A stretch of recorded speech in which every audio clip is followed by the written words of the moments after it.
Bonsoir à tous. Dans un précédent sujet, nous avons parlé du tir à 3 points. Aujourd'hui, le thème est comment se rapprocher finalement du panier et ne pas dépendre que du tir à 3 points, mais d'aller chercher des paniers plus près, donc avec un meilleur pourcentage.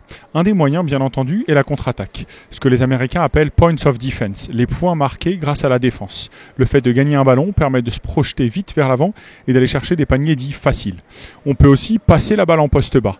On voit ça souvent avec des joueurs intérieurs qui reçoivent le ballon déjà près du cercle. On peut aussi attendre d'un joueur extérieur qu'il parte en dribble pour se rapprocher du cercle, en espérant qu'il n'y ait pas une aide. Et s'il y a une aide, qu'il puisse passer la balle. Il y a aussi tout un jeu sans ballon, à savoir de couper dans le dos de la défense et recevoir le ballon près du cercle pour terminer.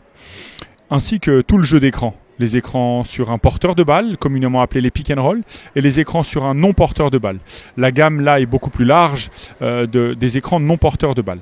On voit de plus en plus dans le basket des pick and roll. Quel est l'objectif ? Finalement, c'est une aide au démarquage, à savoir qu'un joueur qui est porteur de ballon reçoit un écran d'un joueur intérieur la plupart du temps. L'idée est qu'un joueur extérieur, donc plus rapide, puisse attaquer un joueur intérieur qui est dit plus grand, plus lent et donc moins rapide. Souvent, il y a une collaboration défensive pour empêcher l'extérieur de déborder et d'aller finir près du panier. Et donc là, tout se passe au côté faible, de l'autre côté du terrain.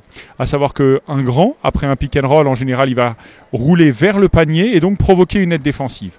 On a vu l'équipe de Boulazac aujourd'hui à de nombreuses reprises essayer de jouer des pick and roll pour faire rouler le grand vers le panier, provoquer une aide défensive et ainsi transférer la balle de l'autre côté du terrain. Qu'est-ce qui se passe de l'autre côté ? Eh bien, il y a un joueur qui reçoit le ballon et son défenseur a déjà été aidé. Donc, il est en situation de replacement défensif. S'il est loin, eh bien, la sanction, c'est le tir à 3 points. Et comme le danger est tel d'un tir à 3 points, les défenseurs, en général, se rapprochent très vite du porteur de balle.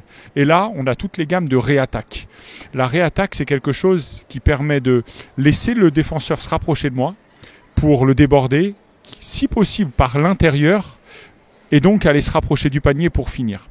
Ce mécanisme finalement offensif, il permet d'aller se rapprocher du cercle et si on ne peut pas, de désorganiser la défense.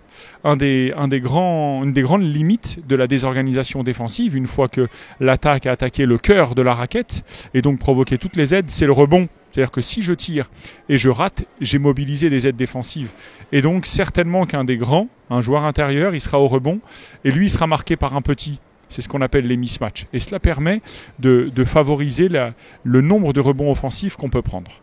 Donc une fois que la balle est prise au rebond offensif, il y a tout de suite un fort pourcentage de réussite, encore avec des tirs dans la raquette.